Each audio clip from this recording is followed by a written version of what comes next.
My name's Christopher Ramos. I'm 38, originally from the East Coast, Baltimore, Maryland, but I've been in San Diego, California for probably 15 years. And I say about 12 of those years were not good years. So, Been trapped out here. yeah, it's kind of like jail, it's a system. Once you get stuck in the loop, it's just a, revolving door. It's just in and out, same shit, you know. Like people will leave. You can leave. The stuff's gonna be here all the time. You come back, it's still gonna be here. Same people doing the same stuff. And you were just recently locked up, right? Yeah, How long have actually. you been out? I've been out probably a week. And if you don't mind me asking, did you immediately go back to using?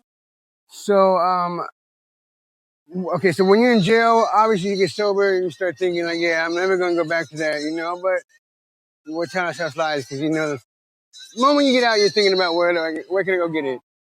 But but it's crazy because I know people that on heroin 20 years they can just stop. Boom, the steady it's a whole yeah. It makes people I know people who've done things that they would never do before. Even on the worst day of being a heroin addict, they would never do the stuff they've done now on Fetty. It changes people for the worst. And so I got out and started using a little meth. Like hey, I don't really know how to be sober. I've always done something since I was like 15. Whether it's smoke weed or something. I just smoked a little meth and then tell myself, no, I don't want to go out. Our mistake is trying to go back out there and use again, thinking we're good, we can handle it.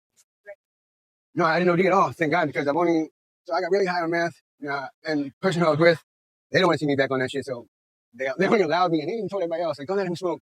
I got like maybe one hit of Fetty the whole day, which is cool. I love that person for that, because you know what, they don't want to see me die or be hooked on that shit again, and it's very easy to get hooked on it, so that's a good thing. I don't plan on getting back on it because. See how you said, because I don't. Well, and then in about 5 days, I probably smoked probably had a whole dime in those whole 5 days. So that's pretty good because I was smoking a diamond in one session, just like a few hits, Yeah. But you have kids? I do actually have 5 kids. Yeah, 6 kids. Yeah. They see this video. Does anyone tell them? Yeah, that I love them, and then they understand the struggle and they understand how it is, and they just want the best for me and my partner, and they just want to see because when I got sober, had a job, I was taking care of them, they were living with me and providing for them, and that was the happiest moments of their life. They loved those like 7 years that we were together. And my son, he just had a baby actually. He tells me, I can't wait for you to meet your grandson, and we're all gonna be together soon, and just get your stuff right.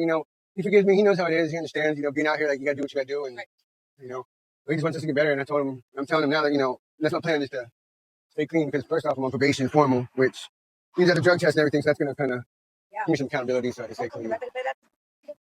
Isn't it hard being here and then having to report? Like, what do they expect?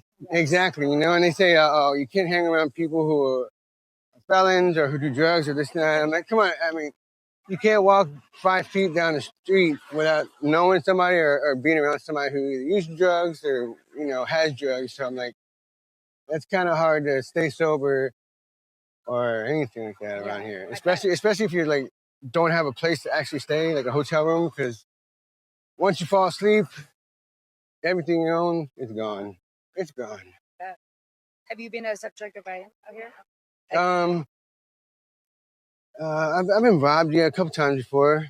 And that's because, like I said, I would stay up as long as I could, like 5, 6 days, and next thing you know, as soon as I fall asleep, I wake up and I'm like, man, I knew I shouldn't have fell asleep, all my stuff is gone. And I'm like, hey. Doggy dog world out here. Yeah, that's what it is, But yeah, it sucks. But that's what we choose to be around, So. Thank you for letting me interview you. Was there anything else you wanted to add?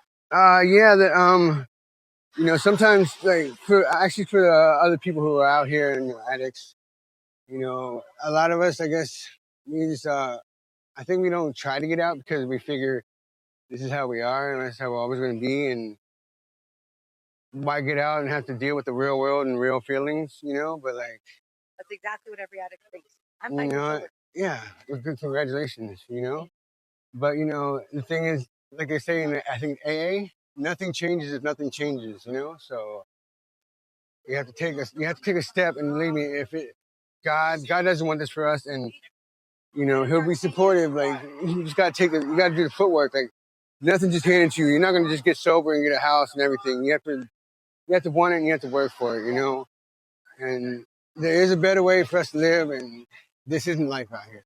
Right. So So all the youngsters out here thinking it's cool to get high. yeah, and eventually it gets old, and going back in and out of jail, it gets old. All the shit's old, you know.